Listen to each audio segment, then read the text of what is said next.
So I apologize in advance. This video is going to suck because I'm laying on the floor. I don't have a lift. I jacked the truck up a little bit to be able to show this, but I did want to cover this. It's something I've been wanting to cover specifically because there's a lot of guys that have 67 to 72 Chevy trucks, have a two-piece drive shaft. A lot of guys like to go to a one-piece. The short beds, it's easy. This is a long bed. I wanted to get rid of the center mount because, well, got a higher horsepower application here, and those polyurethane mounts are real nice and all, but they don't have any give to them, so there's no way for the drive shaft to move in and out without putting a spline coupling on the second part of the shaft or the back side of the shaft. So in doing what I did with this, I was able to go to a one-piece in my long bed, and it's because I'm running a Gear Vendors Overdrive, and I'm sorry I can't get a real good shot of it here, but if you've ever seen one of these before, it extends back from the back of the trans. I'm sorry, the exhaust is in the way, it's hard to see, but there's the adapter. It comes off the back. This is a Turbo 400. They make it for a lot of different versions of transmissions. Gear Vendors pretty much can bolt their unit to anything.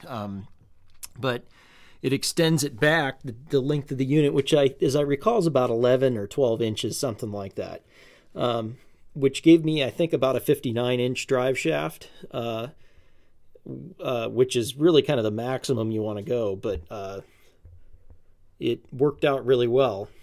And so the second part of concern when you're talking about a one-piece drive shaft in one of these trucks is, you know, it's got to go through that cross member. So I'll tell you what I did in order to do this. I didn't know if I could put a one-piece in. The length, the drive shaft guy said that it would be all right. Even gave him the specs for, you know, how much torque I'm putting out, such and such. And he said, yeah, I can build you a one-piece drive shaft. It's a little bit thicker wall than you'd normally use to be able to handle the torque and do the length of the shaft. But he said, go home and measure it out, specifically for the distance that the drive shaft is going to move inside of the cross member. And so what I did was I took a string from the center of the yoke down to the center of the yoke of the rear end, down there, right? I ran a string in there, and then I jacked up the truck all the way and let the axle hang as far as it would hang. And I even bounced it a little bit to kind of see what the measurement was like. And I had, you know, I can't remember, 2 or 3 inches of space between the string and the bottom of the cross member. And the top is even more. You can even see in here, you know, well, it's jacked up right now, so the drive shaft's hanging down a little bit, but there's even more space on the top. It's really the bottom that you have to worry about. And so I took those measurements, and he knew what diameter shaft he was using, and it turns out I still had 1 inch of space with the axle hanging in the air. So it was hanging from the coil springs, and I still had 1 inch. So I know that the drive shaft will never hit the cross member. And by the way, this has been like this for about 2 years, and it's got a lot of miles on it, and it never has been an issue. It doesn't hit. There's no marks, nothing. But so that just proves that the measurements worked. This really worked out well. It's just a one-piece drive shaft. It's got a Gear Vendors Overdrive in it, which gives me the fourth gear, of course, and one-piece drive shaft. So, you know, just for you guys that want to go to a one-piece, you know, this is a way to do it. Now, the Gear Vendors isn't exactly a cheap date. A lot of guys go to the 4L80s now. I think the prices are a little bit lower on those these days. But I really do like this unit. It's been really very trouble-free. And it gives you a 0.78 overdrive. So I'm running 410s in this thing.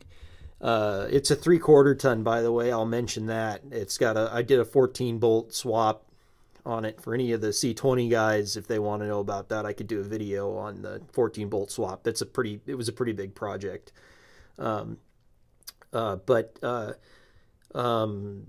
This setup really works well.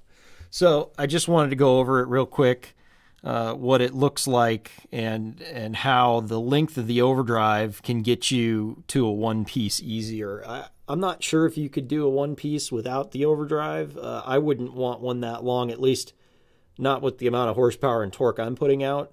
And I think Gear Vendors tells you shouldn't go over 59 or 60 inches, as I recall. Well, of course, that's related to the overdrive, but I would think it's just not good for anything to have a drive shaft that long, and getting it balanced would probably be near impossible if I had to guess.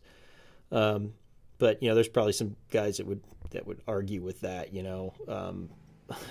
I wouldn't want a drive shaft that long. But anyways, that's just want to cover that real quick, and hopefully this is helpful to some of you guys that have got 67 through 72s with a one piece, or if you want to go to a one piece, because the standard center carrier bearings really stink.